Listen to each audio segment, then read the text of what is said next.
کرو پیران پیر حضور غوث العظم دستگیر۔ پیران پیر فرماتے ہیں کہ جو میرا نام لیتا ہے، جس گھر میں میرا نام لیا جاتا ہے، اس گھر میں کبھی جنات داخل نہیں ہوتا۔ کہہ دے سبحان اللہ۔ جو میرا نام لیتا ہے اس پر اللہ تعالیٰ کی رحمتوں کا نزول ہوتا ہے۔ پیران پیر کا نام کیا ہے؟ بولے عبد القادر۔ کیا ہے؟ عبد القادر۔ عبد القادر بولے، یا شیخ عبد القادر، یا شیخ عبد القادر، یا شیخ عبد القادر بولے، یا شیخ عبد القادر۔ بڑی برکتیں ہیں آپ کے نام کے ساتھ۔ دیکھیے مجھے ایک واقعہ یاد آ گیا اس کے ضمن میں کہ آپ کی ذات کا حال تو بہت وسیع ہے، وہ تو میں خطاب کے اندر اس کا احاطہ بھی نہیں کر سکتا، لیکن آپ کے نام کی برکتیں سن لیں کہ بغداد میں ایک عورت رہتی تھی، وہ آپ سے بے تحاشا محبت کرتی تھی، آپ کی مریدہ تھی، اٹھتے بیٹھتے پیران پیر حضور غوث العظم دستگیر رضی اللہ تعالیٰ عنہ کا نام جپتی۔ اس کے یہاں بیٹا ہوا، جب اس کے یہاں بیٹا ہوا تو یہ تو پیران پیر حضور غوث العظم دستگیر رضی اللہ تعالیٰ عنہ کی مریدہ تھی، آپ سے بڑی عقیدت رکھتی تھی۔ اس نے پیران پیر حضور غوث العظم دستگیر رضی اللہ تعالیٰ عنہ کے نام پر اپنے بیٹے کا نام عبد القادر رکھا۔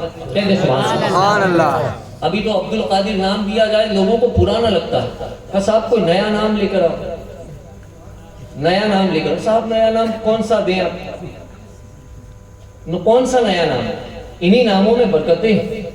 تو اب اس کے یہاں بیٹا ہوا، اس نے بیٹے کا نام عبد القادر رکھا۔ اس کا بیٹا 15-16 سال کا ہو گیا۔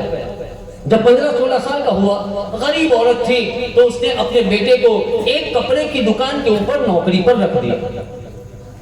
اب یہ بیٹا بھی بڑا پیارا تھا کیونکہ نام کی تاثیر ہوتی ہے۔ کہتے سبحان اللہ۔ نام کی تاثیر ہوتی ہے۔ اب دکاندار اس بچے سے بڑا پیار کرنے لگا۔ اب اس کی بھی عادت بن گئی کہ عبد القادر تھان لے کر آؤ کپڑے کا، عبد القادر یہ کپڑا کاٹو، عبد القادر گلاس لے کر آؤ، عبد القادر پانی پلاؤ، عبد القادر حساب دو۔ کہتے سبحان اللہ۔ یہ اس کی عادت بن گئی۔ ایک دن صاحب ہوا یہ کہ اس دکاندار کا انتقال ہو گیا، وہ دکاندار مر گیا۔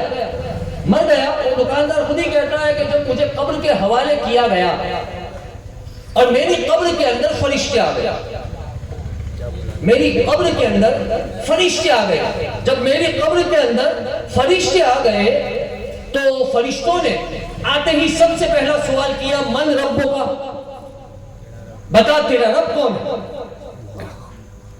اب یہ تو کہتا ہے کہ صاحب میں تو مر گیا تھا لیکن مجھے تو ایک دم پتہ ہی نہیں چلا کہ میں مر گیا، مجھے تو ایسا لگا جیسے میں اپنی دکان کے اندر ہوں۔ مجھے کیا لگا کہ میں اپنی دکان کے اندر دیکھتا ہوں کتنے لوگ اس جملے کو کیچ کرتے ہیں، کہ مجھے تو یہ لگا کہ میں مرا نہیں ہوں بلکہ اپنی دکان کے اندر ہوں۔ عادت کے مطابق جب فرشتوں نے پوچھا من ربوں کا، میں نے کہا عبد القادر حساب دو۔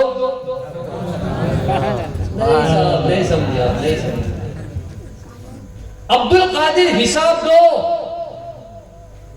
اتنا کہنا تھا کہ پیران پیر حضور غوث العظم دستگیر رضی اللہ تعالیٰ عنہ تشریف لیا۔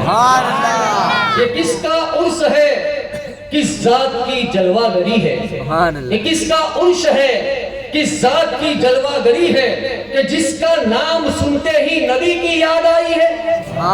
کہ جس کا نام سنتے ہی نبی کی یاد آئی ہے۔ مصیبت میں جہاں سوچا تجھے آواز دوں آقا، مصیبت میں جہاں سوچا تجھے آواز دوں آقا، میری آواز سے پہلے تیری آواز آئی ہے، میری آواز سے پہلے تیری آواز آئی ہے۔ اس سے کہا عبد القادر حساب دو۔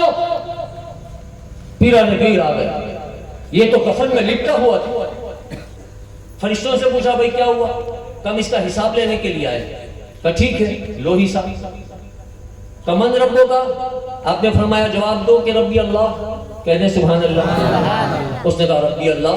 کما دینوں کا جواب دو، دین اسلام۔ تیسرا سوال آقا کے بارے میں کیا گیا، ما کنت تقول فی حق شان ھذا الرجل، اس ذات کے بارے میں کیا کہا کرتے تھے؟ کا کہہ کیوں نہیں دیتے ھذا آقائی و مولائی محمد رسول اللہ صلی اللہ تعالی علیہ وسلم، یہ تو میرے آقا مولا جناب احمد مصطفیٰ محمد مصطفیٰ صلی اللہ تعالی علیہ وسلم ہے۔ تینوں سوالوں کے جواب ہو گئے۔ جواب ہوئے، یہ کہتا ہے کہ اس کے بعد مجھے دھیرے دھیرے ایسا لگنے لگا کہ بھئی یہ تو میری دکان نہیں ہے، میں تو قبرستان میں ہوں، ارے یار میں تو مر گیا ہوں۔ میں نے دھیرے سے کفن کو کھولا اور اپنا منہ نکالا۔ جب میں نے اپنا منہ باہر نکالا تو میں نے دیکھا کہ ایک بزرگ میری قبر کے اندر تشریف فرما ہے۔ میں نے ان کو دیکھا، میں قریب گیا اور قریب جانے کے بعد ان کے دامن کو پکڑا۔ دیکھتا ہوں کتنے لوگ اس جملے پر سبحان اللہ کہتے ہیں، کتنے لوگ سمجھتے ہیں کہ میں نے کفن سے منہ کو نکالا، نکالنے کے بعد دیکھا کہ ایک بزرگ کھڑے ہیں، تو میں ان کے پاس گیا، میں نے ان کے دامن کو پکڑا اور پکڑنے کے بعد کہا کہ آپ تو میرے عبد القادر نہیں ہیں، آپ تو میرے عبد القادر نہیں ہیں۔ پیران پیر مسکرائے اور مسکرانے کے بعد کہا کہ تیرے عبد القادر میں اتنا دم بھی نہیں ہے، تیرے عبد القادر میں اتنا دم بھی نہیں ہے۔ یہ تو سن، جو تیرا عبد القادر ہے اس کی ماں نے میرے نام کی نسبت سے اس کا نام رکھا، تو میں تو اپنے نام کی لاج بچانے چلا آیا ہوں۔ سبحان اللہ، سبحان اللہ۔ میں تو اپنے نام کی لاج بچانے چلا آیا ہوں، ورنہ تیرے عبد القادر میں اتنا دم نہیں ہے کہ وہ فرشتوں کے سوالوں کے جواب میں یہ کہے کہ یہ جواب دے دے۔ اسی لیے شاعر کہتا ہے کہ یہ کس کا انس ہے، کس ذات کی جلوہ گری ہے کہ جس کا نام سنتے ہی نبی کی یاد آئی ہے۔ مصیبت میں جہاں سوچا تجھے آواز دعا کا، میری آواز سے پہلے تیری آواز آئی۔ میرے عزیزوں، اس عظیم ذات کا نام پیران پیر حضور غوث العظم دستگیر رضی اللہ تعالیٰ عنہ ہے، تو پیران پیر کا نام لیا کریں، پیران پیر کا نام لیا کریں۔ جس گھر میں پیران پیر کا نام لکھا ہوا ہوتا ہے اس گھر میں اللہ کی رحمتوں اور برکتوں کا نزول ہوتا ہے۔ نام لے پیران پیر حضور غوث العظم دستگیر کا۔ ایک آخری واقعہ پیش کر دوں، اس کے بعد میں اپنے خطاب کو سمیٹ لیتا ہوں۔